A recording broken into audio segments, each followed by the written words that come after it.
Hello, my name is David Harper, and this is my CEP interview with my teacher, William Klein. Mr. Klein. Okay, let's start with our first question. Can you describe why you decided to become a teacher for us? Well, it goes back to when I worked at a bank. I was working part-time. Mhm. Uh, I was still going to school part-time as well, and the bank wouldn't give me any more hours. I requested a full-time Mhm. schedule. They couldn't do it. So I was encouraged to apply for a teacher's aide position, which I did. Mhm. And because at first I really had no interest in being a teacher. Mhm. But once I got started as a teacher's aide Mhm. and working with kindergarten children, Mhm. that's when I really fell in love with the Yeah. idea of working with children. Okay. What would you say was the biggest challenge in being a teacher?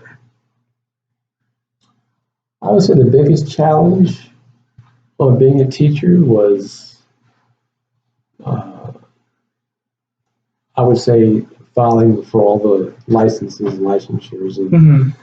and studying for the exams, the teacher's exams. Because while I was doing that, I was still working as a teacher's aide. Yeah. I was allowed to do that, so that was a big challenge. So you're allowed to just start out and teach without having any of your testing done, or? Well, when I got my degree, I was under an emergency certification, which means I can teach, Okay. but I had to attend school Okay. as well. So I would say that was maybe the biggest challenge, doing both. Okay. All right. And what to you is the biggest reward in teaching?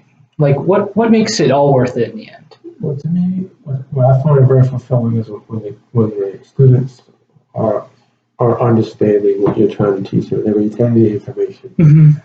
and you pretty much see when a light bulb goes on. Yeah. That they're getting it. They're getting something out of it. Mm-hmm. Something that they can use, something that they can apply to that they're going to learn later. Like just that when you see them getting the concepts and Right. knowing what they need to do later on, and especially with like testing, Right. seeing them succeed. Right.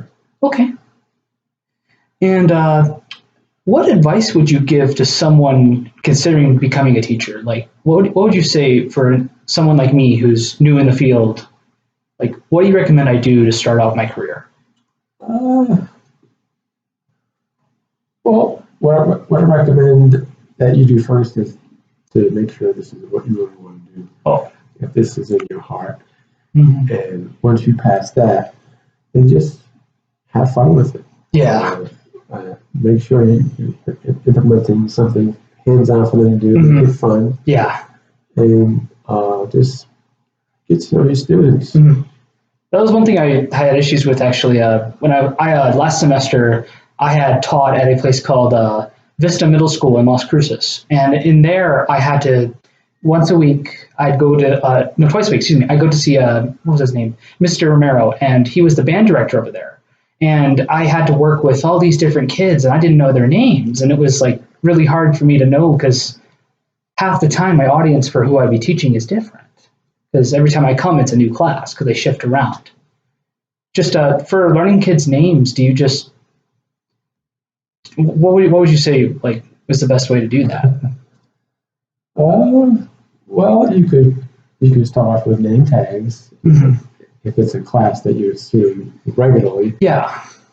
or just as you're calling on them, if they're raising their hand, or if you're calling on them, you just have them repeat their name to you. Yeah. And then sometimes one way to learn some of the names, we always seem to learn the names of the students who want to be the center of attention. Yeah. You probably learn those names first. Yeah. And it's always the idea would be as far as the seating arrangement goes. Okay. You always have your seating arrangement in front of you. Whoever's sitting here, Joe, Sally, Bob. Yeah. Who sits over here. That's another way you can learn too. Okay. All right. how do you decide how fast your classroom moves through a lesson or a chapter, or like just an assignment in general? Like let's say I'm teaching kids how to multiply and do division, like for the first time. How fast would you go through that compared to a class that already would say knows how to do that? Like, what would you say? How do you gauge how fast your class goes? Well, I'm a special ed teacher, so Okay. I learn I teach at their pace. Mm-hmm. I always do something that's in the, like an introduction Uh-huh. just to see who knows what. Mm-hmm. And then I'll take it from there. If I see that they're catching on a little bit, I'll move it a little faster. Mm-hmm. But if I see that there's some bumps in the road, then I'll go back Mm-hmm. and review and take it a little bit slower. Yeah. Otherwise, feels more comfortable with the concept. Okay. How do you maintain respect between your students and yourself in the classroom? Like, how do you make that relationship between how I'm your teacher, I'm here to benefit you, and how do you get your students to respect you in turn? Does that make sense? Yeah, well, I was always, if you want respect, you have to give it. Mm-hmm. So, in terms of Yeah. gaining it, especially if there's an issue going on between a student, you try to deal with that if it's individually outside of the classroom. Okay. Or if you even do it inside that you speak to that student, so it's between you and the student. Yeah. You don't do it out. Yeah, you don't just do like little things like say like, hey George, I really liked what you did in class today, and I really appreciate your hard work. That you can do because that Okay. makes the student feel good. Yeah. There's a positive potential. But if it's something that's not so positive, Yeah. That's one of the things I'm actually. You want to take that student aside or Yeah. out the hallway for a few minutes and just talk to them. Mm-hmm. Because they don't want to be embarrassed, especially for something negative. Okay. How do you adapt to a brand new class of students that you've never met before? Like, what's the best way, would you say, that if I were Mr. Klein, how would I go into a new class and try my best to get everything functional to do well? What would you say? If it's a brand new group of students, you just introduce yourself. You have like an opening activity where they can all get to know each other, relax, and they're getting to know each other and they're getting to know you, and vice versa. And you just bring them in slowly. Okay. You don't want to hit the ground running too hard or too fast. Okay. You want to take them gradually. Yeah. And once they get to know you and they feel real comfortable with you, then you can do anything. Yeah, that's just something I'm worried about, because every time like I see all these teachers, like a prime example of this, his name is Dr. Paul Holstead. He's a teacher of music for elementary schoolers in Las Cruces. He teaches 25 classrooms in a week. I don't know how he does it, but it's just like I couldn't imagine having 25 different sets of kids and just knowing exactly what to do with everything. And that's just something I'm scared about, is how do I make sure that every class I have is quality? All right, this is something that might be up your alley, actually. How do you make sure that students get the help they need if they have any sort of learning or hearing disability? Is it learning disability? Learning disability, yeah. Okay. Well, there's. Like, I know we have with the students that I work with, they have an individual educational plan. Okay. And that's the IEP. Yeah. That's the IEP. That's usually developed before we begin working with the student. We study it. We look to see what their strengths are, their weaknesses, what they like to do, what they don't like to do. Yeah. Like what would upset them. Yeah. What triggers them? Yeah. What triggers them? And then we go from there. There's also the testing as teachers. Yeah. that we do for reading and math. Mhm. And that's how we set up our groups. Okay. More or less, you might have students that are, you might have a few that are on the same learning curve, Yeah. and you can always work with them as a group, Mhm. and as well as the others. Yeah. Yeah. So, and also, we always try to start them off as a whole group and then break them off into groups, Okay. or maybe if needed, a one-to-one support. Would you say that you need to know all the parts of the IEP before you, like, let's say I'm getting a new student. Do people give you your IEPs before you enter the class, or usually is it day one that they slap the IEP on your desk? Well, it's happened, I think, both ways. But we like to have the IP beforehand, Yeah. so we can read and go over it, especially for the hours. Yeah. If there's a transfer student Mhm. from a different district, the hours Mhm. might be different. We have to make sure that this is something that's workable, because of the number of teachers that we have Mhm. on staff for special ed, and also the number of students that we have on our caseload. Okay. Because their hours they might be receiving much more minutes per day than we can do. Yeah. So we want to make sure we have all that arranged. Yeah, all the before information student, you right need. before the student, comes to class. Okay. What is the best way to teach a student whose primary language is not English? Wow. Like, let's say I'm right on the border, like in Las Cruces. I'm sorry, you keep using Las Cruces as an example. Let's say I have a kid that's in third grade from Juarez, and they only know broken bits of English, and you have a classmate next to them who knows English. Like, would you say it's better just to pair them with someone who knows the language, or do you think it's better to just maybe have a pocket dictionary and attempt to teach via imagery or something like that? Well,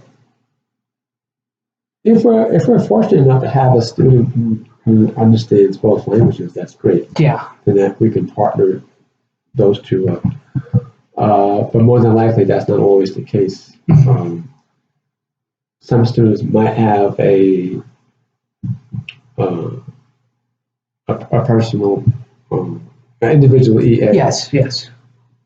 Who, for the sole purpose, might be for that, Just like a translator? like a translator. Okay. Second language. Or if that's not the case, then we do have teachers who are trained for English as a second language, Yes. and that helps too. But I guess the dictionary would be handy also. But I haven't really had that situation in my classroom. But I think for the most part, the district will probably provide, if the arrangement has been made, Yeah. because parents can arrange for that, Mhm. for that individual EA for the language part. Okay. Yeah, that's just something I was just worried about because I've not really encountered a whole lot of that in my schooling, especially because, I mean, granted, I grew up in Chicago where that's not, I mean, you could say that's where I grew up in a very white community. Everybody spoke English. I didn't encounter much of Spanish or other languages. It just, yeah. So just, would you say it's normal for that to happen to a student? Is like they get assigned someone like a translator to help them that knows fluent English and Spanish? Well, I don't think it's very common from my observations as a teacher.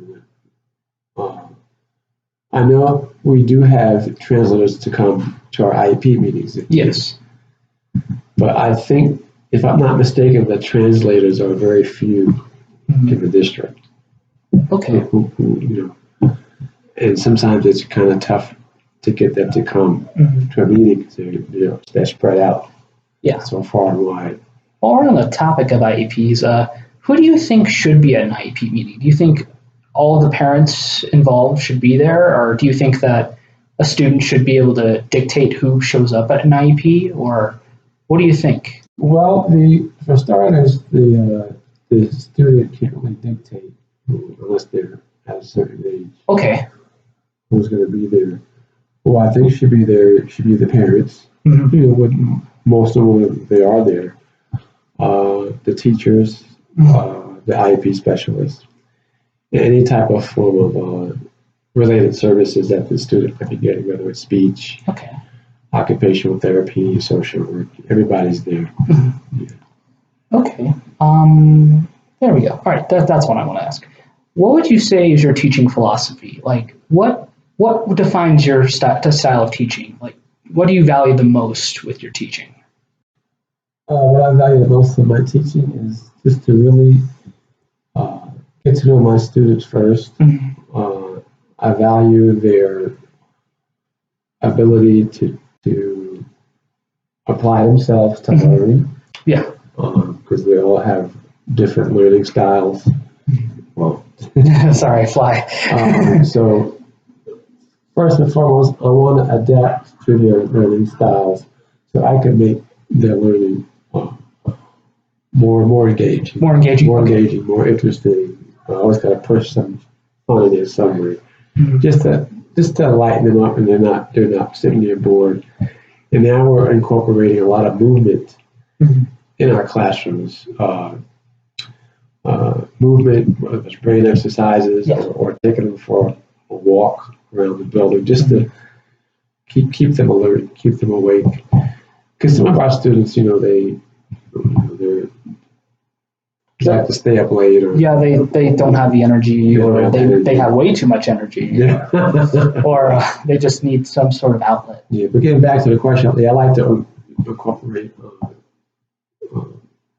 activities for engagement, Mhm. and also make their learning fun, and just this try to do things that they can relate to, and implement that in their teaching. Okay.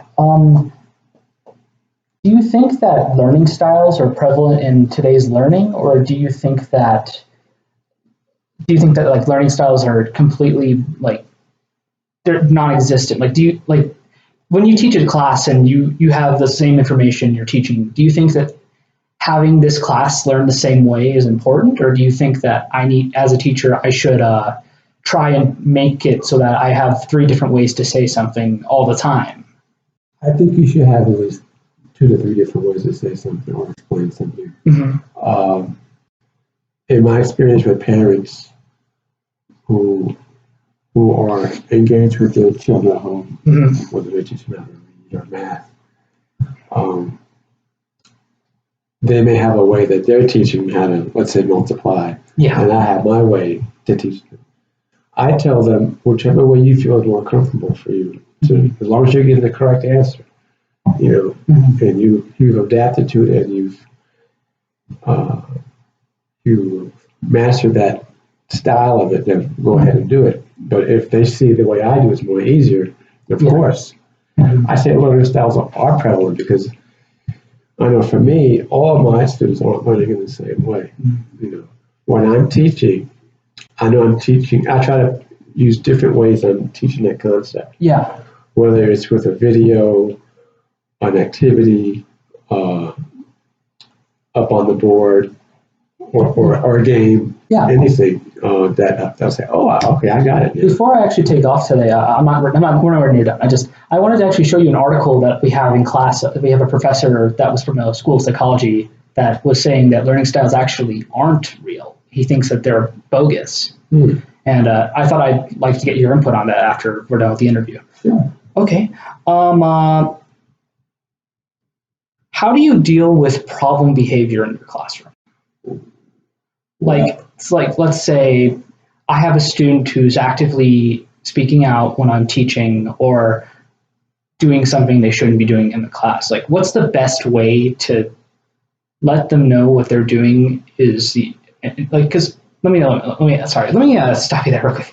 So my band director, Dr. Smith, he has this concept. He says, address the behavior, not the child. And I didn't know what you thought about that. Just, do you think that it's better just to tell someone, please stop behaving this way? Or do you think that direct confrontation might be better for that student that is doing that problem behavior?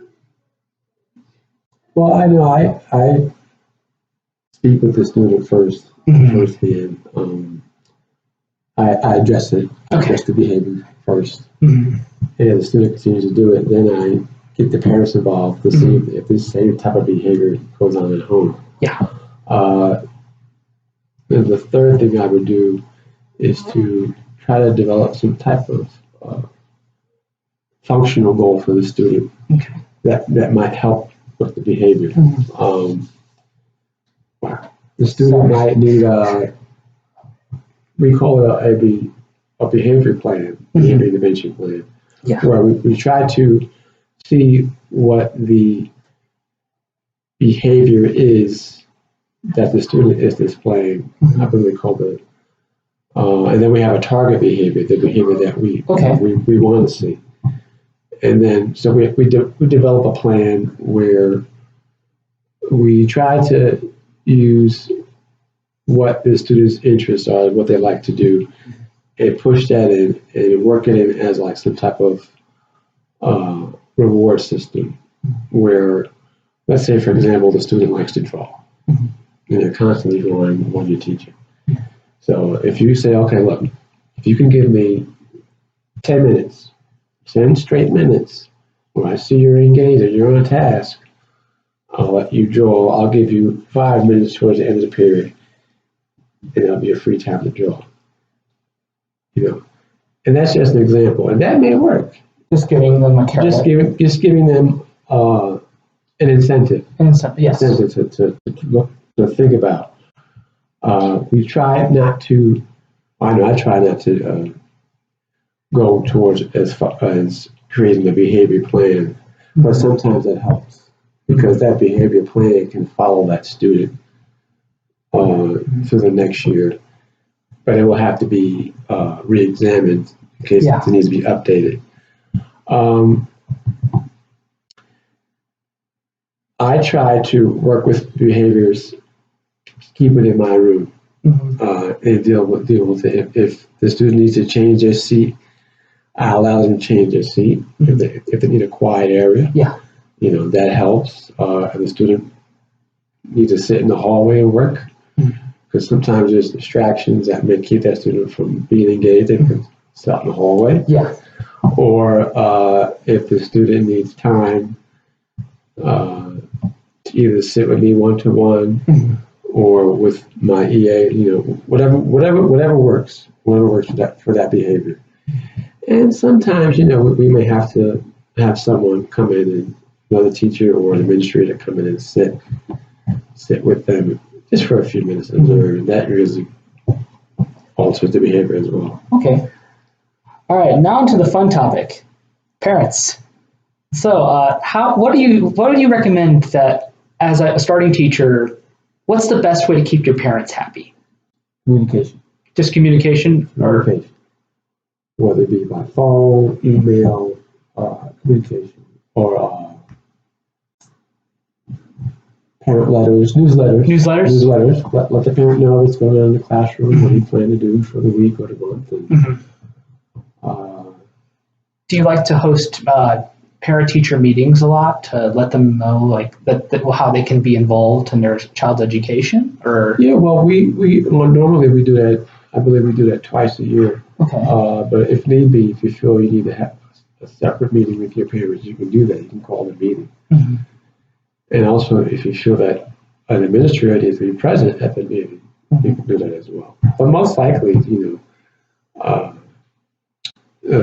phone calls, newsletters, emails. So, when a parent is, let's say, emailing you about how you might have offended their child in class, or how you address let's say I have a problem child or a problem student, and you spoke out to him one day, and it wasn't anything terrible. It was just can you please stop behaving this way? Or, Johnny, can you please stop talking to Sarah while I'm teaching this problem? What do you do if a student does that, where they talk to their parents and you're the enemy? What's the best way you think to diffuse that situation, if you've ever encountered that? Well, I have. I'll let my administrator know first. Yeah. Okay. So you go straight to your administrator. Well, I'll let my administrator know I talk to the parent. Sometimes I'll talk to the parent first Mhm. to get them to bring some understanding to the situation. Then I'll talk to my administrator. Okay. So if need be, you might want to call a meeting between yourself and the parent. And if you don't feel comfortable, you can have an administrator come in, Mhm. just to sit. Okay. Just to mediate. Not really to mediate, but there might be some questions that the principal can answer. Yes. You also want to just have somebody to witness it. What's going on, what's been said, what the situation is. Normally, I've talked to parents over the phone and able to get some understanding that way. Mhm. I haven't really had to call a parent meeting. Yeah. I was just wondering because I've had situations in the past where I've had to go to parent meetings because I had a teacher that missed class all the time. She had a sub, and I was constant. I grew up autistic, right? I had a really rough time in elementary school until about roughly middle school is when I started to function. But my point being is just I'm just worried that situation might happen to me. I won't be that negligatory of my students, but I just don't want to be the enemy, big bad. I'm going to give you an F teacher. You know what I mean? Because that's one thing I really hope. I want to be, rather than a person who has the power to grade or pass or fail, I want to be the mentor or someone to be a resource for. Like if you need help with math or if you need help with science, I want to be that guy for you, or just with life lessons in general. Well, what piece of advice I can give you? Always document. Always document? Always document. Write everything down, the date, time. Today, Bob said this and it was offensive and he made this one cry, or today, and that way, when you do talk to a parent on the phone, you can say, well, I've been having problems with your son or with your daughter in class. And right away, that might irritate them. But if you have all your ducks in a row and say, well, yesterday he said this, today he said that, is this behavior going on at home? Yeah. Parent might say, well, you know what, I've been seeing the same thing at home, so I know what you're going to do. I will talk to blah, blah, blah, and we can work on this together, But for the most part, write everything down. Okay. How does cultural diversity affect learning in the classroom, do you think?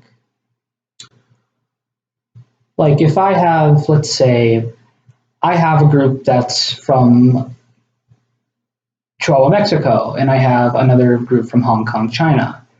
What kind of culture do you think I would have to do to adapt to that classroom? Like, do you think that it's better to just have some sort of universal way to teach, or do you think that I should make my classroom based on their culture instead? Like, what I mean is just like their learning styles.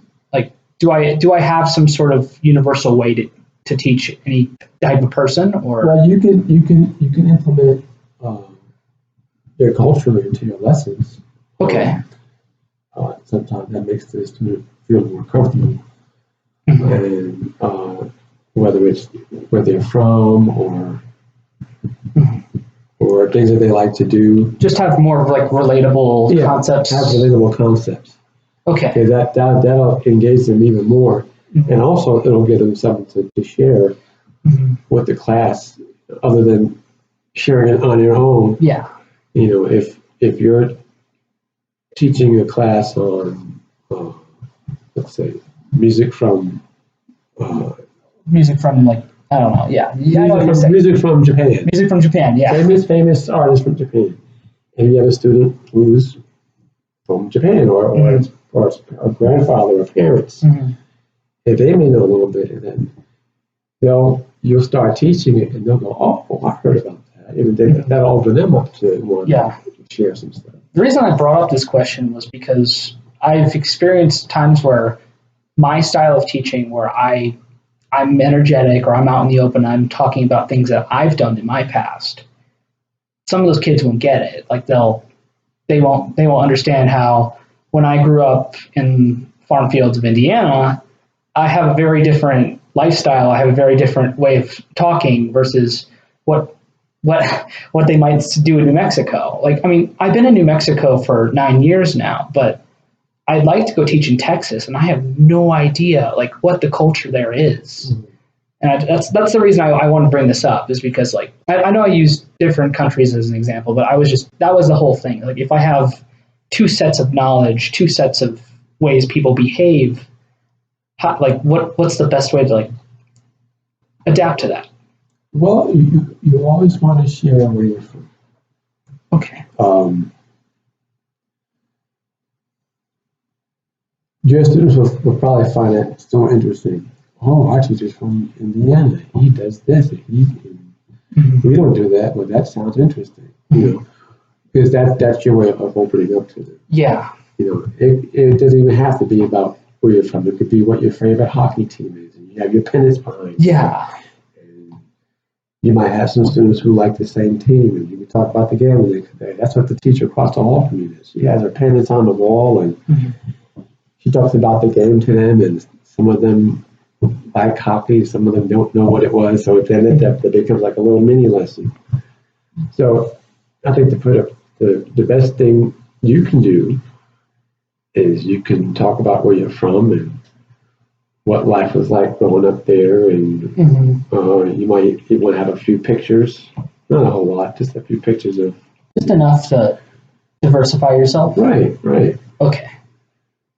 All right. So my next question, I have two questions, but one, if this is okay, you can answer the second one. The first one is about finances. So as a teacher, do you deal with finances based upon, like, does the district give you a budget? Do you have like capital expenses and reoccurring expenses? Like, does that at all apply to you as a teacher? Do you get funding for classroom materials or desks or a chalk of that sort? Does that make sense? Well, as far as desks go, there's always desks on hand. Mm-hmm. At some time of the year, we may get new desks. Mm-hmm. So if some of our desks are falling apart, we can get another one. In terms of supplies, the school has a budget for mm-hmm. supplies, so there's always supplies on hand. Mm-hmm. Pencils, paper, construction paper, glue, things like that. Mm-hmm. If there's things that we need to order, the school has a budget for that too, as well as what companies they deal with for certain supplies or equipment. You know, all we have to do is just order it from your office, and they send that to whoever it has to go to district. Yeah. And each school is allotted a budget. Okay. And it pays for all those different items. As well as it even goes as far as the school population. Mm-hmm.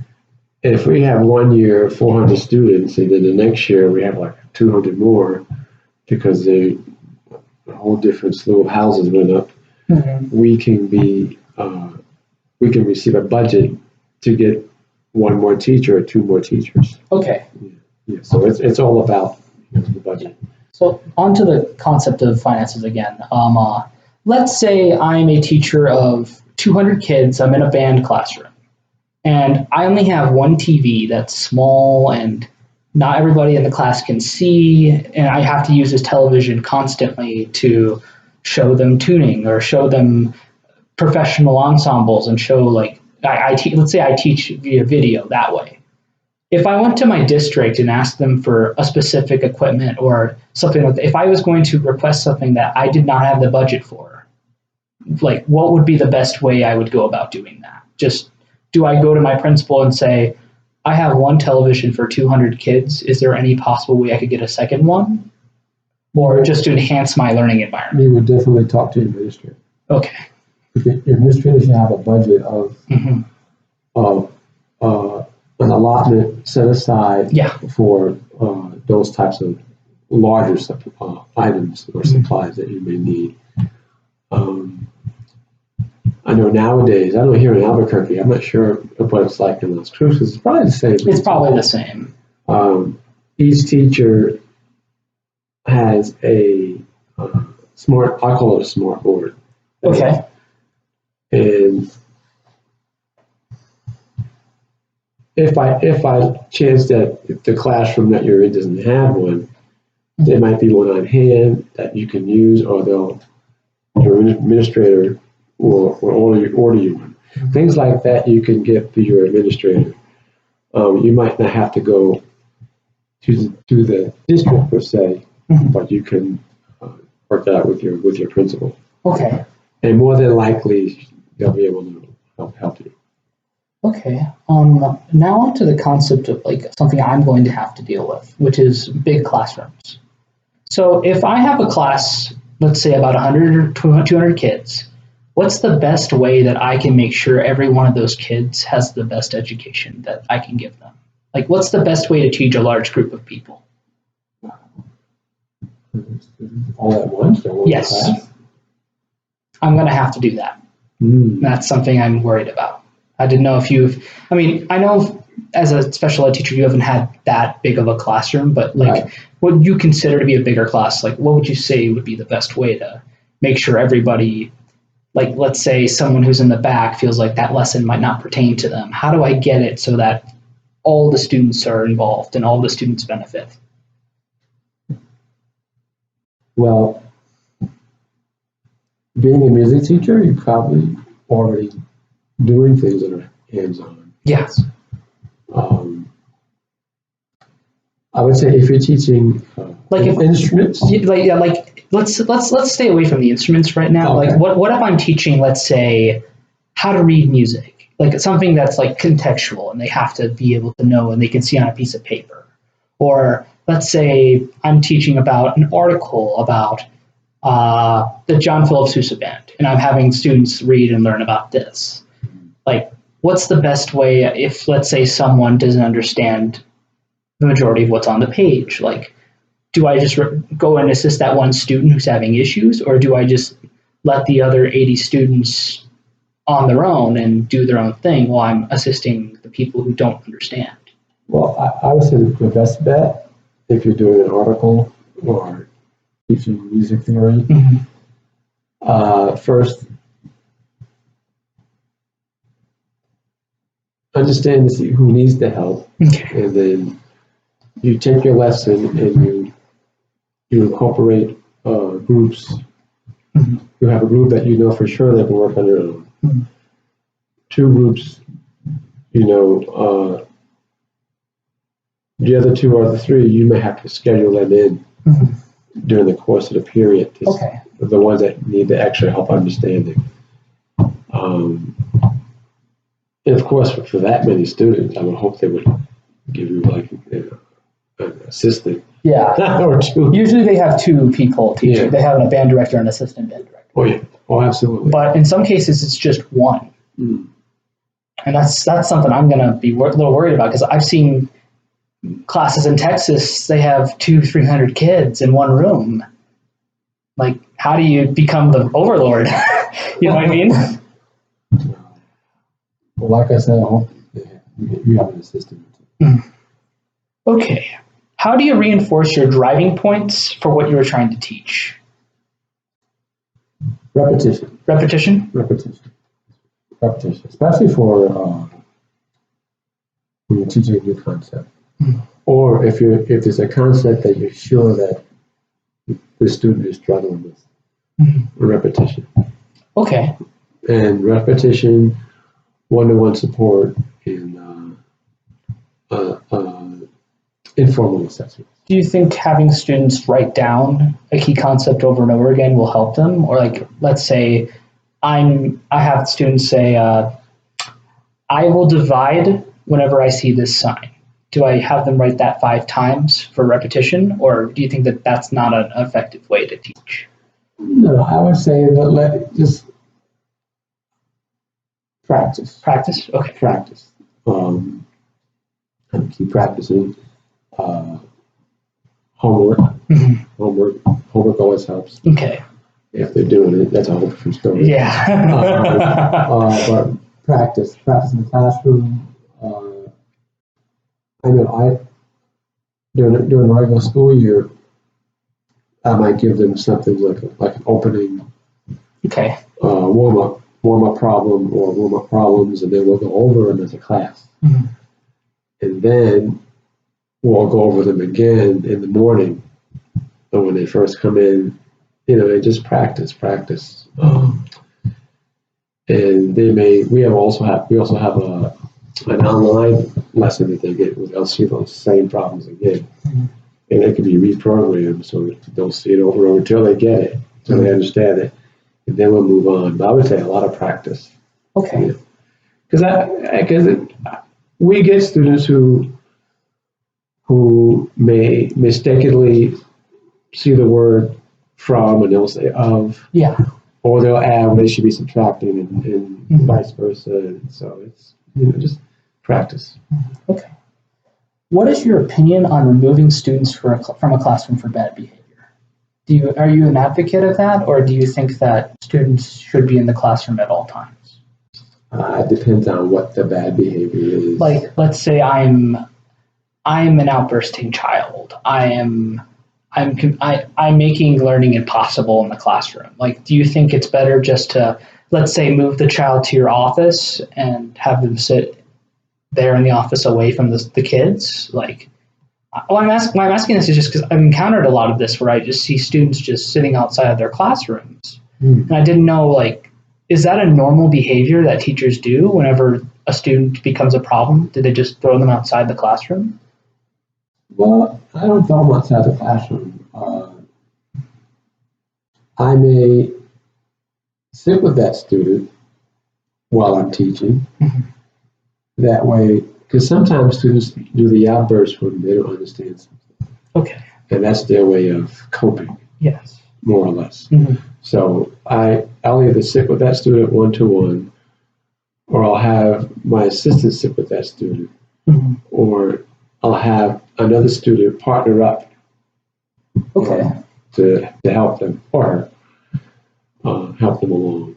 Because if I notice that when I'm teaching, this student's sitting in his assigned or her assigned seat, and they're constantly, that'll be my first response. To work with that student or have somebody else. Okay. Now, if that behavior continues, then that's when I do my parent contact. My parent contact, let them know this is what they do in the class. And I'll take it from there. But I wouldn't set a student outside for behavior. That's not really helping the student. Plus, the student's missing out on instruction. Okay. Yeah. All right. My next question is, how do you inspire students to work to the best of their ability? Well, you can really... What gets them going? You can teach it a certain way that really gets them excited. The way you present yourself during the day or your classroom. Your classroom needs to be inviting and engaging. Also, you can work in incentives. And I told my class, I said, okay, if everybody brings in their homework every day for a week, then we can have a movie day, or we can have lunch outside, or we could do something that they give them incentive. Yeah, and then I'll say, okay, guys, what ideas do you have? What would you like to do as a class? If everyone's doing what they're supposed to be doing, everyone's doing great, what can we do to have fun? They'll give me ideas, and that gets them excited too, because they know that they're going to do their part to try and get this. Yeah. To get the reward. To get the reward, right. Okay. Yeah, just the reason I was asking that is because when I first started doing any sort of teaching, I took a woodwind technique class. And what that was is I have to learn how to play a bassoon and a clarinet. And then I have to go into a school and teach it. And one thing my teacher, Kristen Major, was telling me was I have a game show teacher personality. Like I get really excited and it's intimidating to students.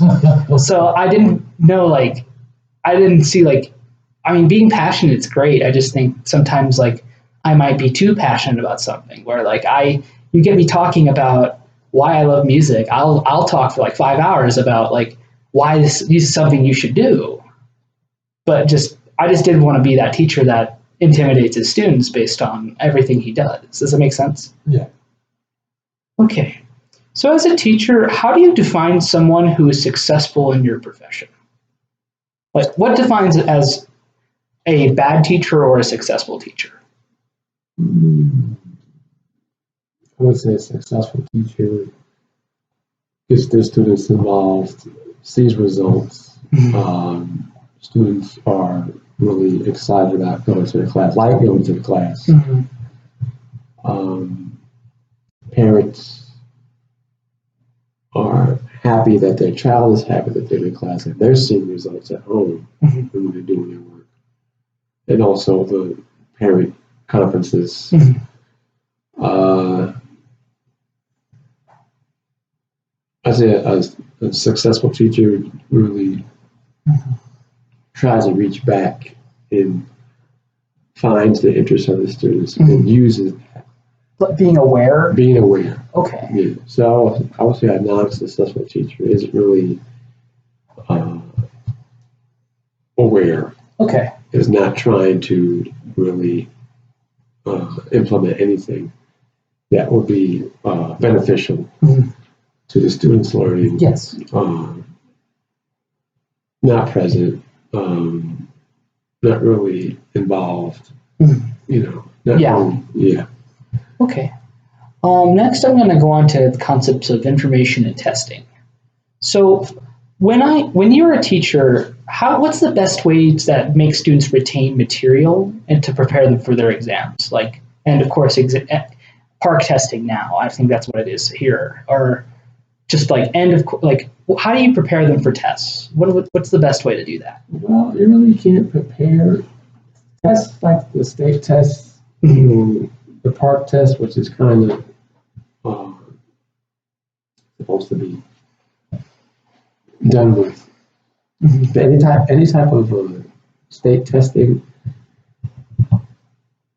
You really can't prepare them for that. The best thing you can do is just continue teaching the curriculum, follow the curriculum, assess them on the curriculum.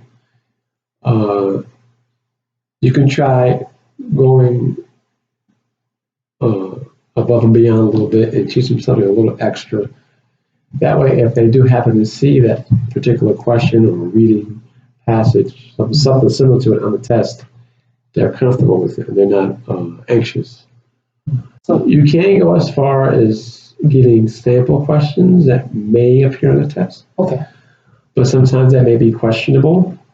So I think for the most part, it's just to do the best you can and go as far as you can with the curriculum. When the state test or end of course test is quickly approaching, just make sure that they're very relaxed about it, not too upset or just calm, and they can do the best that they can. So, like, just teach based upon just fundamental concepts. And teach the concepts that you have in your curriculum. You can even jump ahead a little bit and teach them something different. Okay. Outside of curriculum, and just let them know it and enjoy learning it, and then go back. But it's funny you ask that question because we as teachers have been really instead of teaching and giving them a well-rounded education, we've been teaching to test, which isn't always good because then they miss all the other fundamentals that are also important in their education. Okay. What's the best way for students to take notes in your class, do you think? Do you think just pen and paper, or do you think that if I have a student that has terrible handwriting, do you think that they should be allowed a keyboard in the classroom? Yes, absolutely. Okay. Let's be allowed a keyboard in the classroom. Okay. How do you consistently maintain the student's attention in the class? Like, how do I stop people from dozing off, or people who are generally just uninterested? How do I pull people back in? And Well, you can you can incorporate some type of break time where you can have them stand up and do a stretch, Mhm. do an exercise, do a dance if it's music class. And I take my students for a walk around the building or inside the building, or we'll do some type of stretching, or we'll play a game inside the classroom that might involve movement in for like 5, maybe I'll say 5 minutes, and then we'll bring them back.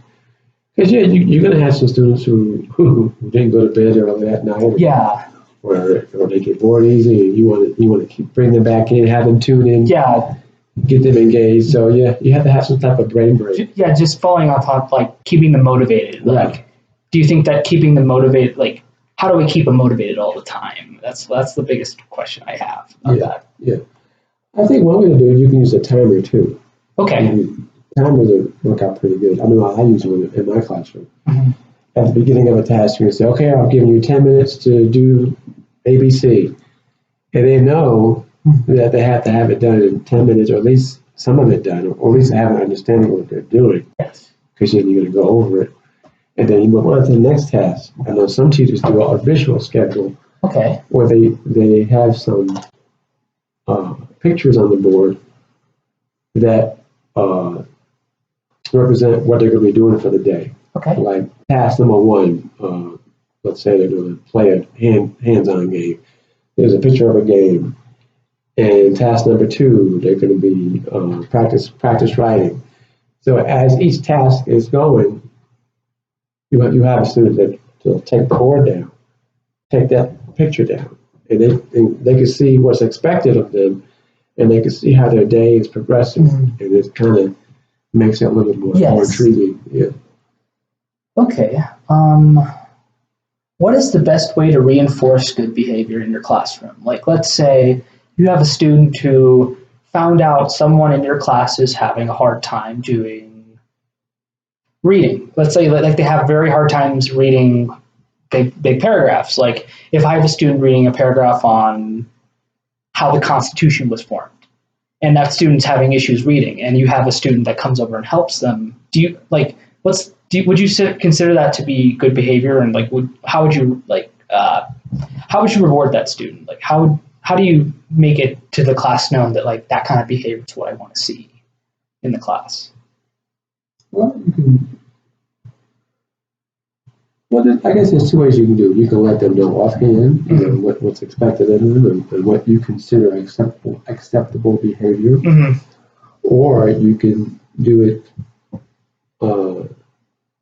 You cannot say that, but let it be recognized that, hey, I asked Joseph if he could sit with Stephen for the reading portion of the lesson. Yeah. And he had no problem doing it. He sat there and he helped Stephen.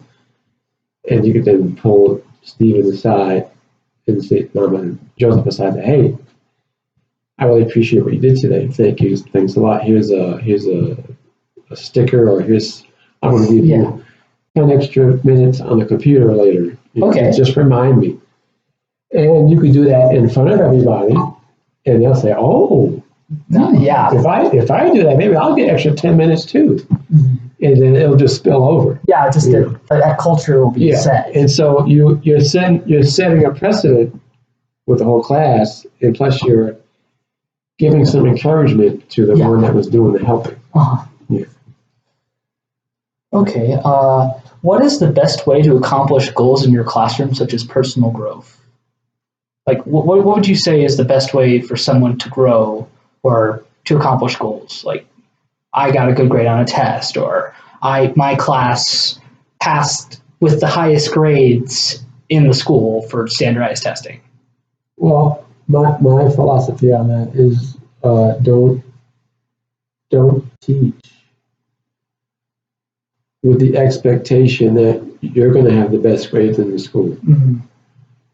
Your intention should be that you're going to do your best to get through your students, to have them have a teach them well, so that they're comfortable and that they're engaged, and that'll help promote their Okay. growth to accomplish their goal.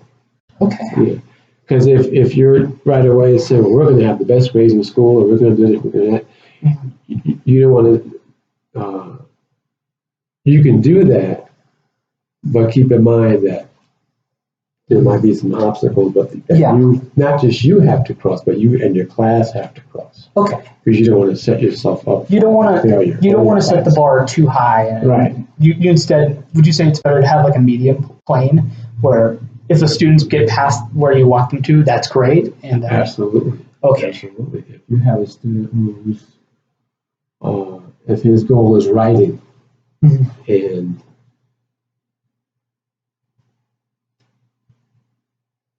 if their writing goal has, this student will be able to write their first name and last name legibly. Mhm. This student will be able to write a sentence independently. Mhm.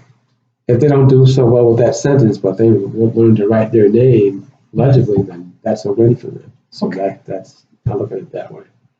Okay. How do you stay on task consistently in the classroom?